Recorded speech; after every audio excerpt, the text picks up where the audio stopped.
Chapter -1.1 Looking for Clues by Frank. We wasted no time zooming through the air with Miguel by our side. When we were above the Mountains of Hope, Angel said we should go straight into the Noesis. She smiled at the time fairies on board.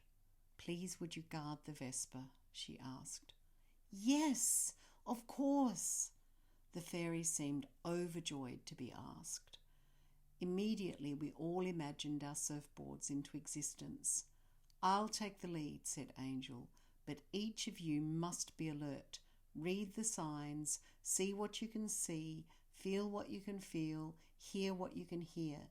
Use all of your senses." As we sped across the Noesis in the cool night air, we all felt a sense of urgency. What if Blizzard had been taken, or worse still, killed? We knew that our time in the Noesis was crucial. As I surfed through the Noesis, I could see more boys, just as I had earlier that day. They seemed like lost boys. Or was I just thinking of Peter Pan? I'd watched the movie just before we left Van Diemen's Island for Marescamar, but the more I thought about it, the more I felt sure that the Noesis was giving me the images of the boys. It wasn't just my mind. As I surfed across the dark Noesis, I was grateful for the moon's light. It seemed to be sending me a tiny bit of hope. Without it, I think I would have felt horrified. As the clouds of Noesis thickened all around me, I sensed schoolboys weeping. It was as if they were hovering in the Noesis, but they were also inside my mind, and their sadness was immense. I started to weep. I couldn't help it. The sorrow was overwhelming. Chapter -1 Meeting with Angel by Frank. In the moonlight, I could see Angel standing tall on her surfboard. Suddenly she blew a loud trumpet, and we all gathered mid-air to talk to her. "Enough," she said. "We must rest now. Tomorrow we'll continue our search. Come on, back to the Vesper." Miguel snorted. "I'll continue alone," he said. "You shall not," said Angel. "I'll do as I please," said Miguel firmly. "Not on my watch," said Angel. Miguel harumphed and grumbled all the way back to the Vesper. Before we even got aboard, he took off ahead of us. When we reached Angel's tower, we could see Miguel in the observatory talking to Jax. Angel strode over to him. "Do not invite anger or dissension into my halls," she said firmly. "I'm sorry," said Miguel, "but you know what Blizzard means to me." "And I know what you mean to him," said Angel, looking stern. "He would want you safe, and that means doing what I say, especially at a time of crisis, especially when I lead a mission into the Noesis." We all stood back, not sure what to say. Angel knelt down and embraced Miguel before whispering something into his ear. Miguel nodded and then gestured to all of us. "Come on, me hearties," he said. "Don't be overcome by doom. Blizzard will be fine. Come, let's make a plan." Chapter -0.1 Goliv and Gode by Frank. Goliv and Gode suddenly flew into the observatory. They arrived in their usual time fairy form, but immediately supersized to the size of small children. They both spoke at once, and we couldn't understand what they were saying. "Slow down," said Angel. "What's happened?" asked Miguel. "He's been taken," said Goliv. "By evil," said Gode, looking terrified. "How can you be sure?" asked Jax. "Orpheus said that some time fairies witnessed it," said Goliv. "He tried to message you, but something was stopping his messages from reaching you, so he asked us to fly here immediately and tell you."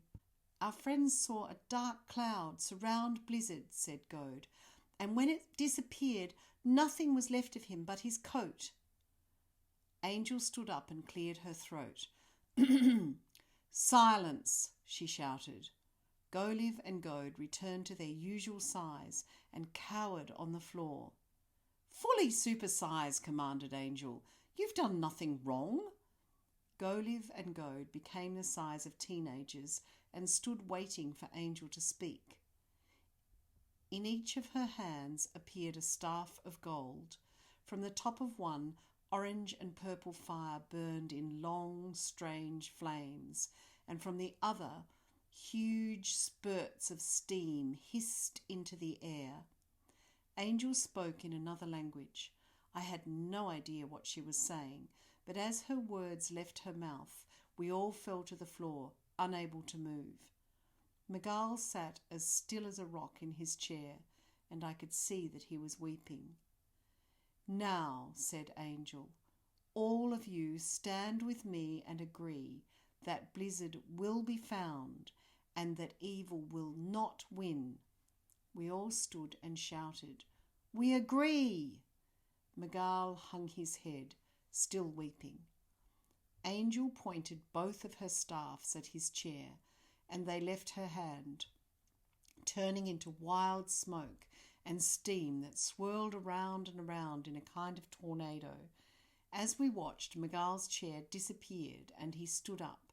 He was much taller than Angel, and his bright red hair streamed back behind him. "Speak it!" shouted Angel. Miguel roared with a strength I've never heard before. What that roar meant I have no idea, but it seemed to carry all the hope of the universe.